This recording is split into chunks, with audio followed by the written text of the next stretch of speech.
Salut les amis, c'est William, bienvenue au sein de cette nouvelle vidéo dans laquelle j'aimerais vous expliquer et vous résumer ainsi que vous donner mon avis comme d'habitude sur le livre Conversation cruciale de Stephen Covey. Alors son livre, je le mettrai encore une fois quelque part en miniature pour que vous puissiez voir à quoi il ressemble. Je vous mettrai également le lien de cet ouvrage, le lien Amazon de cet ouvrage dans la description de cette vidéo si vous souhaitez consulter des avis supplémentaires sur cet ouvrage avant de passer peut-être à un achat si cette vidéo vous a convaincu à lire ce livre.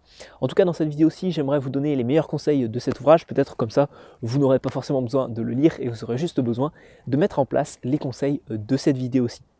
Alors l'auteur Stephen Covey nous a malheureusement quitté en 2012. C'était un homme d'affaires, un conférencier et également un auteur vu qu'il a écrit cet ouvrage-là.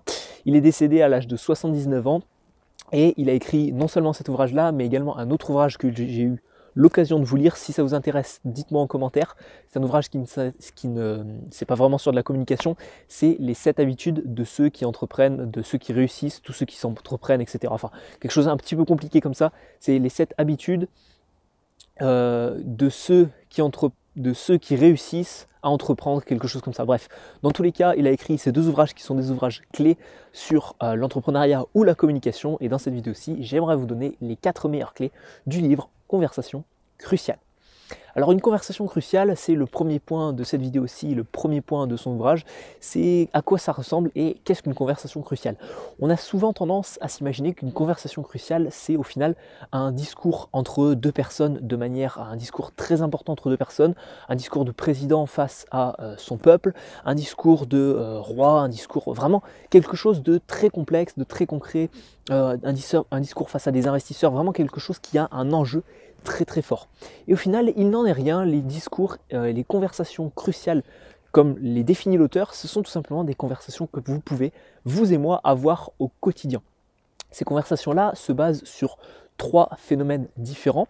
Le premier phénomène, c'est des phénomènes d'opposition. Par exemple, vous allez dire quelque chose, vous avez une personne qui n'est pas d'accord avec vous.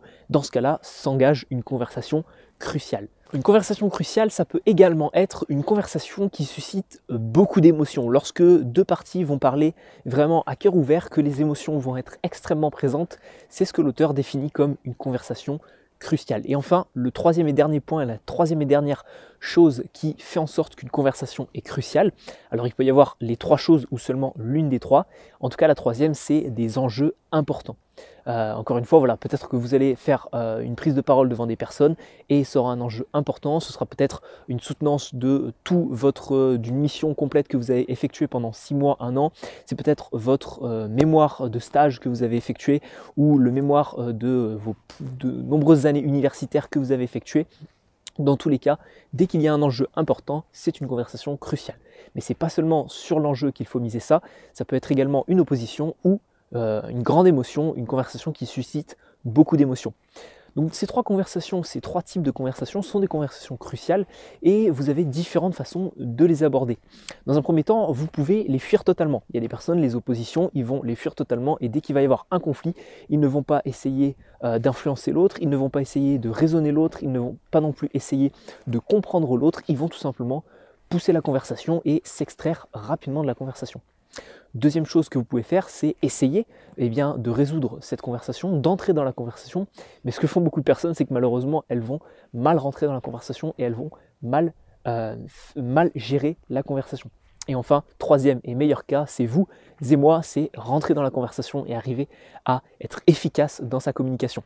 Donc c'est ce que je vais vous donner quelques clés dans cette vidéo qui vont vous permettre de vous situer dans cette case-là. Donc pour être efficace lors de ces conversations cruciales, ce qui est intéressant de faire, c'est de savoir les maîtriser.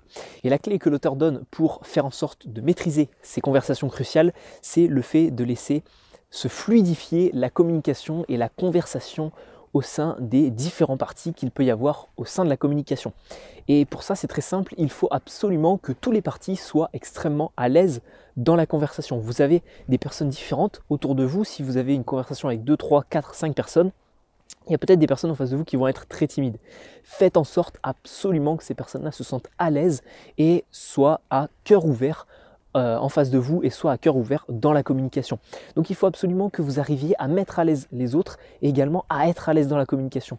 Si tous les parties sont à l'aise, c'est ce que l'auteur appelle une bonne conversation cruciale et une maîtrise de la conversation cruciale. Vous savez, on connaît tous une personne qui arrive à être à l'aise avec les gens et également à mettre à l'aise les gens. Et je pense que c'est encore plus intéressant de savoir faire en sorte que les gens soient à l'aise avec vous plutôt que d'être à l'aise avec certaines personnes. Parce que dans un des deux cas, être à l'aise avec certaines personnes, si vous rencontrez quelqu'un qui est un petit peu réservé, un petit peu timide, qui ne va pas s'ouvrir beaucoup à vous sur la communication, eh bien vous avez beau être à l'aise, si vous n'arrivez pas à faire en sorte de créer un lien avec lui et de faire en sorte que cette personne-là également se sente à l'aise, eh bien malheureusement la conversation ne sera pas efficace. Et ce que donne également l'auteur comme technique pour arriver à maîtriser les conversations sociales, c'est de faire en sorte de connaître ce qu'il appelle, lui, la réserve d'information au sein, alors je ne sais plus quel est le mot exact qu'il emploie, c'est la réserve d'information au sein d'un groupe, au sein d'une conversation. En fait, chaque partie, admettons que vous discutiez avec deux personnes, chaque partie va en fait amener des connaissances, va enrichir la conversation et va donner un flux d'informations.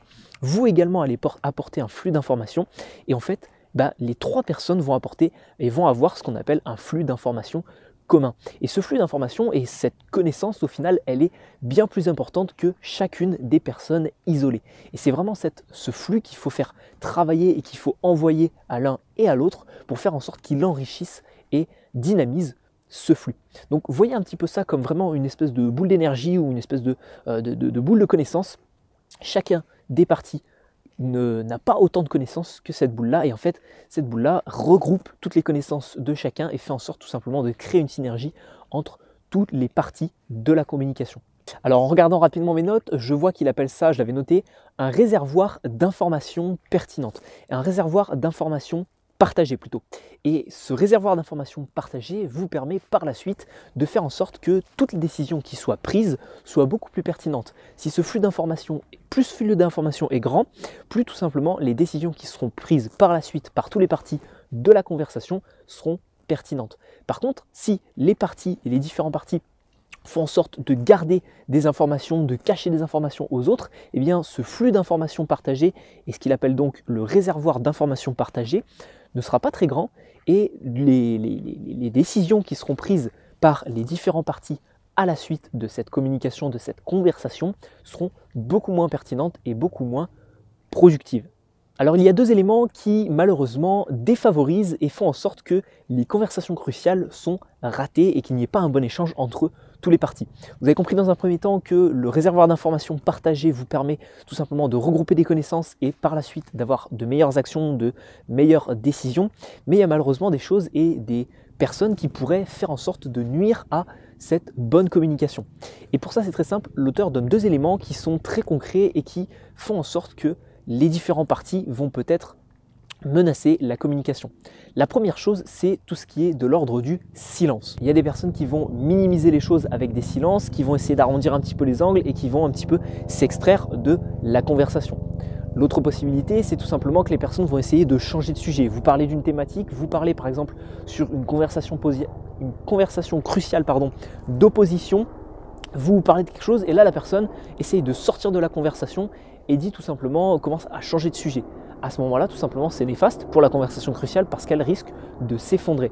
Et enfin, la dernière chose, c'est carrément la personne qui va battre en retrait, qui va dire « excuse-moi, je n'ai pas le temps de parler avec toi de ce sujet-là, je dois partir sur autre chose, j'ai quelque chose d'autre à faire » et prétexte une autre activité à réaliser parce qu'elle n'a pas le temps de discuter avec vous. Dans ce cas-là, eh bien, c'est tout ce qui est de l'ordre du silence et c'est tout ce qui est de l'ordre de la destruction de conversations cruciales.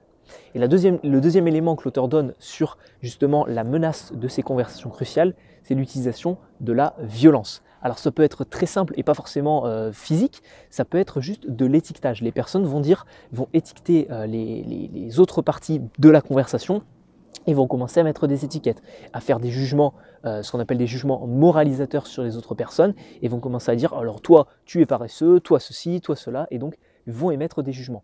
Mettre des étiquettes sur les autres, c'est donc un signe de violence, un signe d'agression et d'agressivité dans des conversations cruciales et c'est extrêmement nocif. Cela peut aussi passer par un phénomène de contrôle. Les personnes vont tout simplement essayer de dominer la conversation et de prendre le contrôle des autres parties. En utilisant bien évidemment à outrance des phénomènes justement de manipulation, d'essayer d'influencer, de convaincre les autres, elles vont essayer de dominer la conversation et de faire en sorte que les autres parties soient inférieures. Dans ce cas-là encore, c'est une violence, même si elle n'est pas physique, même si elle n'est pas directe, et c'est une domination. Et enfin, la dernière chose que les personnes peuvent faire pour être violentes et essayer de détruire les conversations cruciales, c'est bien évidemment les attaques directes. Vous allez attaquer directement quelqu'un et viser cette personne. En plus, généralement, vous l'étiquetez avant et vous visez la personne, vous essayez de la rabaisser au maximum et de lui faire des attaques directes. Encore une fois, on ne parle pas aujourd'hui de physique, on ne parle pas d'agression physique ou quoi que ce soit, mais purement d'agression verbale. Ça peut aller jusqu'à de l'agression physique, bien évidemment, si les personnes commencent à péter les plombs. Maintenant, vous connaissez donc comment maîtriser les conversations cruciales et comment désamorcer un petit peu les personnes qui essaieraient soit de vous menacer, soit de créer des silences et de s'extirper des conversations cruciales. J'aimerais vous donner 4 intérêts que vous avez et 4 avantages conséquents à rentrer dans des conversations cruciales, que ce soit des oppositions riches en émotions ou avec des enjeux importants. Et dans cette dernière partie de la vidéo, j'aimerais vous donner 4 avantages considérables que vous avez à rentrer dans des conversations crucial. Le premier bénéfice que vous avez à faire des conversations cruciales avec les autres, c'est que tout simplement, les opportunités qui s'offriront à vous par la suite seront bien plus importantes que sur des conversations, je dirais, autres que des conversations cruciales. Si justement il y a une opposition, s'il y a de fortes émotions, il y a de grandes chances, ou s'il y a de grands enjeux, il y a de grandes chances pour que derrière, les opportunités qui s'offriront à vous seront bien supérieures à d'autres conversations. Le deuxième avantage que vous avez, c'est tout ce qui va être au niveau de la gestion de votre stress, de votre confiance, de votre estime personnelle. Et vous savez, toutes ces petites sensations, ces émotions et ces jugements qu'on se fait sur soi-même. En gérant de mieux en mieux des conversations cruciales et en rentrant dans des conversations cruciales, des oppositions, etc., vous allez apprendre de mieux en mieux à gérer votre communication. Et vous allez de mieux en mieux apprendre à gérer votre stress, faire en sorte que tous les parties de la communication se sentent à l'aise, etc. Donc vous allez vraiment aimer petit à petit rentrer dans ces conversations cruciales et augmenter par la suite votre confiance, améliorer votre gestion du stress et améliorer votre estime. Troisième bénéfice et troisième avantage, c'est que tout simplement ça va vous rendre bien meilleur. Au-delà de l'aspect confiance, au-delà de l'aspect vraiment psychologique et les jugements que vous pouvez avoir envers vous-même, vous allez apprendre à être meilleur en conversation cruciale.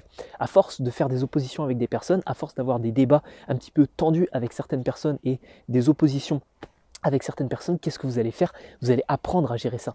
Et si par la suite, dans votre milieu professionnel, dans votre entourage ou quoi que ce soit, vous avez vraiment des conversations extrêmement cruciales avec une opposition, avec une autre personne, eh bien le fait de vous être entraîné, d'être rentré dans des conversations cruciales et de savoir gérer des oppositions, vous saurez le faire par la suite. Donc vous allez réussir à booster vos compétences en communication en rentrant justement dans ces conversations cruciales. Et enfin, le dernier avantage que nous donne l'auteur dans son ouvrage pour faire des conversations cruciales, c'est un bénéfice très important à mon sens, c'est que tout simplement, vous allez parler ouvertement et vous allez communiquer des valeurs qui sont fortes. À travers une conversation cruciale d'opposition, généralement, vous allez donner votre pur point de vue, vous allez être transparent, vous allez être honnête avec la personne et vous allez transmettre vos émotions, vous allez vraiment communiquer de manière très prononcée et de manière très effective.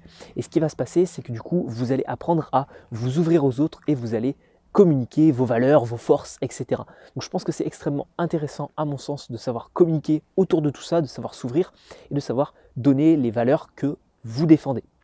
Donc voilà les 4 avantages, je les répète rapidement, c'est donc le point numéro 4, vous allez défendre vos valeurs, parler de vous-même, etc.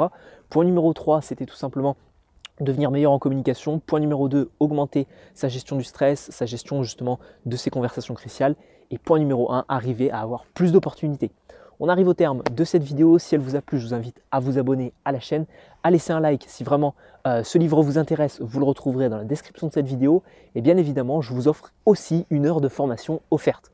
Cette heure de formation offerte, c'est quoi? C'est tout simplement une heure de prise de parole en public, de formation prise de parole en public, dans laquelle je vous délivre des conseils spéciaux, inédits que vous ne retrouverez nulle part ailleurs. Je ne les ai pas donnés volontairement sur ma chaîne YouTube. Ce sont des conseils spéciaux pour être authentique à l'oral, convaincre facilement, rythmer ses prises de parole, devenir un orateur authentique et savoir justement gérer sa communication. On voit également dans une de ces vidéos, la vidéo numéro 2, si vous vous abonnez, je vous envoie ça demain, la gestion du stress et de la confiance en soi. Pour suivre cette formation, c'est très simple. Vous avez un petit lien qui se trouve dans la description de cette vidéo. Vous cliquez dessus, vous rentrez ensuite votre email sur la page de mon site internet et je vous envoie les vidéos par email. Donc assez parlé, on se retrouve soit sur la formation, soit sur une autre vidéo. Dans tous les cas, on se retrouve tout de suite pour une autre vidéo. C'était William. Merci d'avoir suivi celle-ci.